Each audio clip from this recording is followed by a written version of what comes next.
selamat pagi. Adik-adik, apa kabarnya pagi hari ini? Luar biasa kan? Wah, pasti adik-adik sudah mempersiapkan diri untuk memulai sekolah minggu. Sudah berpakaian dengan rapi? Kalau begitu, adik-adik sekarang duduk yang baik, berdoa, dan sepanjang sekolah minggu berlangsung tidak bermain-main. Kita mau bersama-sama menghormati kehadiran Tuhan yang akan mengawali setiap kita. Mengawali sekolah minggu kita, tentu ajak untuk kita berdoa bersama-sama. Kita berdoa. Tuhan Yesus yang baik, terima kasih untuk pagi hari ini. Terima kasih untuk penyertaan Tuhan bagi kami. Engkau baik buat kami. Pagi hari ini kami sekolah minggu, kami boleh mendengarkan firman Tuhan dan kami diperlengkapi oleh firman Tuhan. Kami berdoa hikmat dan wahyu Tuhan anugerahkan sehingga setiap kami boleh mengerti firman Tuhan yang kami dengar dan kami jadi pelaku firman Tuhan. Hidup kami jadi berkat dimanapun kami berada. Terima kasih Yesus yang baik, ini doa kami di dalam nama Yesus. Haleluya. Amin. Adik-adik, cerita pagi hari ini adalah rangkaian lanjutan dari cerita-cerita minggu sebelumnya. Minggu yang lalu cerita tentang bagaimana Yonatan tampil sebagai pahlawan. Dia menyelamatkan bangsanya. Hari ini kita akan belajar cerita lanjutannya, yaitu ayahnya, siapa namanya? Ya, Saul, raja pertama di Israel, melakukan kesalahan. Dia melakukan ketidaktaatan. Nah, bagaimana ceritanya? Supaya adik-adik tahu jalan ceritanya, kita saksikan video ini sama-sama. Ini dia. Ketidaktaatan Saul. Saat itu, bangsa Filistin telah berkumpul untuk berperang melawan bangsa Israel. Dengan 3.000 kereta, 6.000 orang pasukan berkuda dan pasukan berjalan kaki yang sangat banyak jumlahnya. Ketika dilihat orang Israel bahwa mereka terjepit, semua rakyat memang terdesak. Mereka lari dan bersembunyi di dalam gua, lekuk batu, bukit batu, liang batu, dan perigi. Malah orang Ibrani menyeberangi arungan sungai Yordan menuju tanah Gad, sedang Saul masih di Gilgal dan seluruh rakyat mengikutinya dengan gemetar. Saul menunggu 7 hari lamanya sampai waktu yang ditentukan Samuel. Tapi Samuel tidak datang ke Gilgal. Mulailah rakyat itu terserak-serak meninggalkan Saul.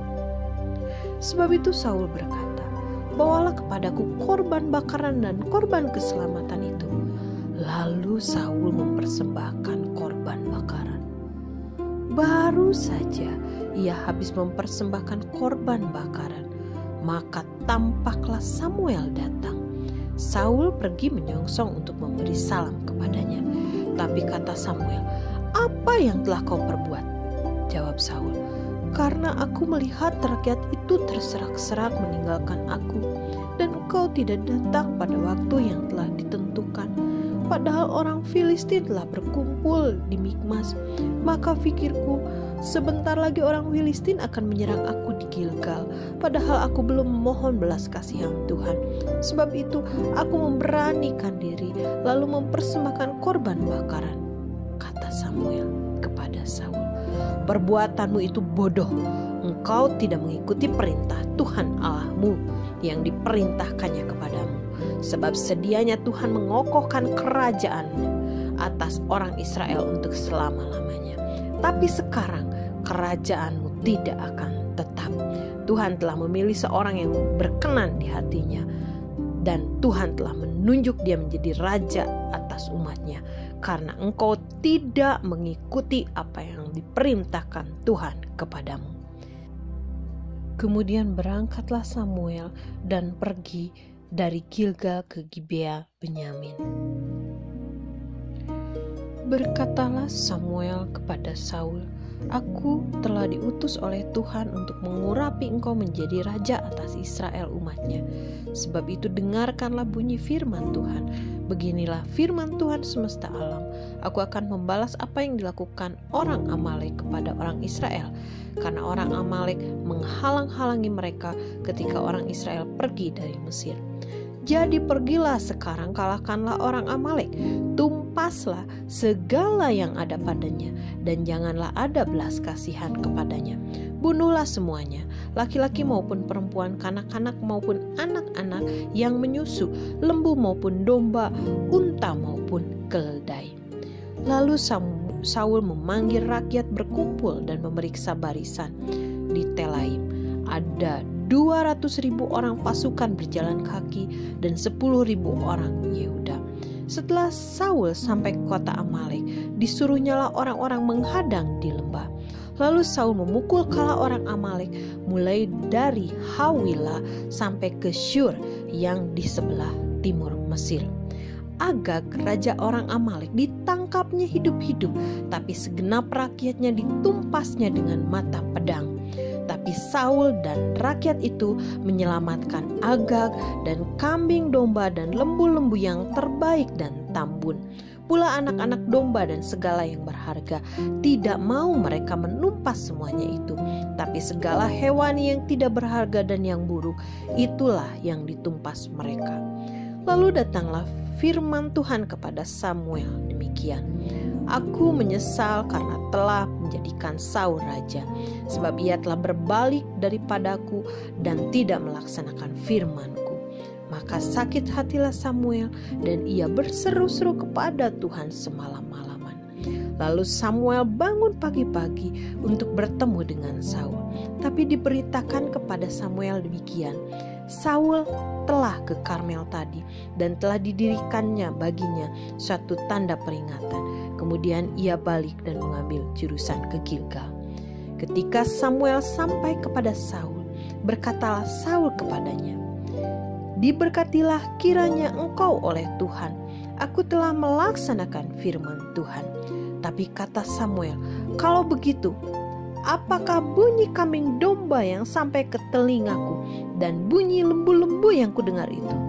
Jawab Saul, semuanya itu dibawa daripada orang Amalek, sebab rakyat menyelamatkan kambing domba dan lembu yang terbaik dengan maksud untuk mempersembahkan korban kepada Tuhan Allahmu.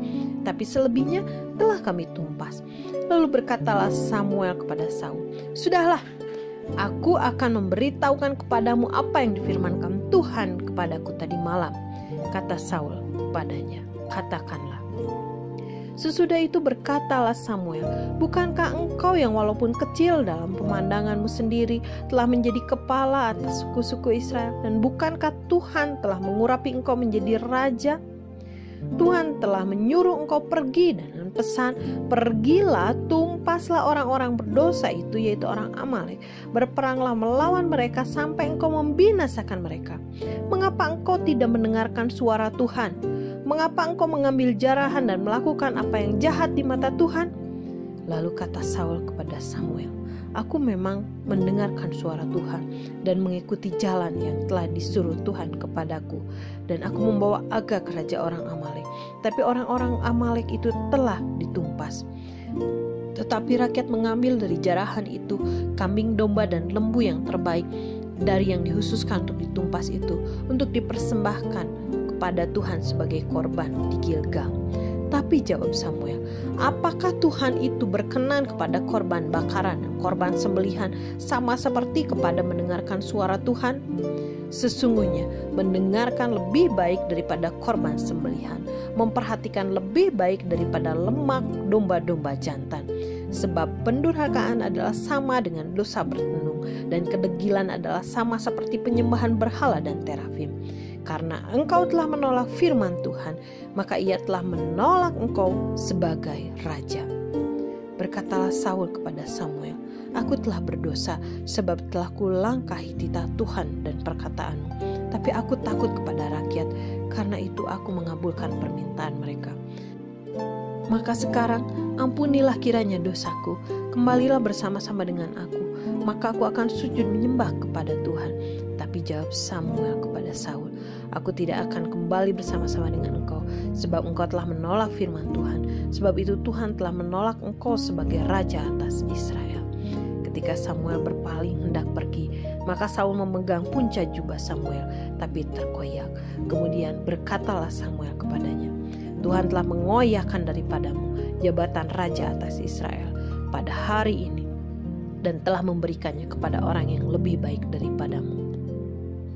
Adik-adik, bagaimana setelah menyaksikan tayangan video tadi? Adik-adik melihat bagaimana Saul yang dipilih Tuhan menjadi raja pertama bagi bangsa Israel melakukan ketidaktaatan. Dia tidak akurat dengan perintah yang Tuhan perintahkan. Waktu itu yang pertama dia mengambil inisiatif yang menurut dia benar. Dia memberikan persembahan, membakar persembahan kepada Tuhan. Itu bukan tugasnya, itu bagiannya Samuel. Tapi karena kepanikan, dia mengambil inisiatif yang salah. Dan itu menjadi sebuah ketidaktaatan di hadapan Tuhan. Berikutnya, di kejadian berikutnya adalah dia melakukan hal yang menurut dia mungkin benar, tapi itu menjadi sebuah ketidaktaatan.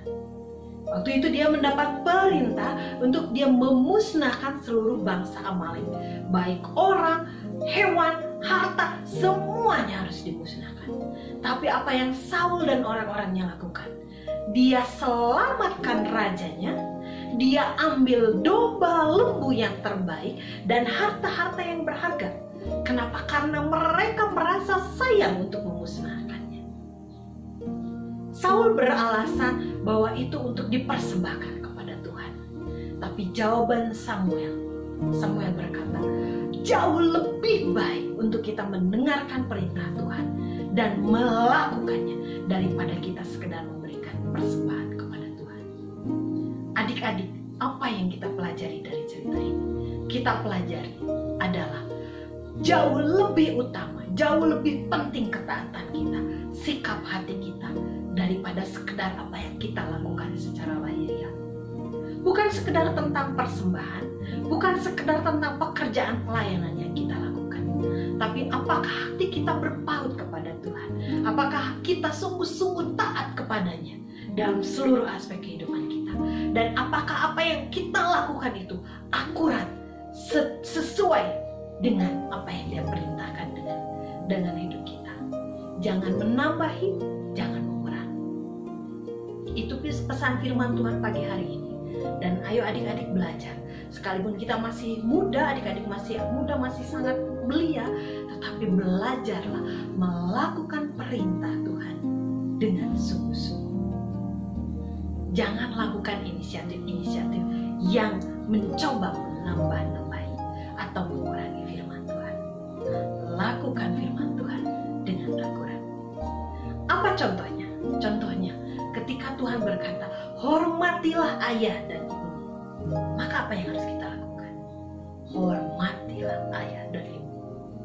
Tanpa interupsi, tanpa menggerutu, tanpa mengomel, lakukanlah. Dan janji firman Tuhan, ketika kita hidup di dalam ketaatan, maka berkat Tuhan berlimpah buat kita. Kenapa? Karena ada perkenanan Tuhan bagi kita. Tapi ketika kita tidak taat kepada Tuhan, akan ada kesulitan-kesulitan yang kita hadapi. Itu saja firman Tuhan pagi hari ini. Mari bersama-sama belajar untuk kita taat, obey kepada Tuhan dan firman-Nya. Kita berdoa untuk firman Tuhan. Terima kasih Bapa di surga untuk pagi hari ini. Terima kasih untuk contoh dari Saul yang kami pelajari.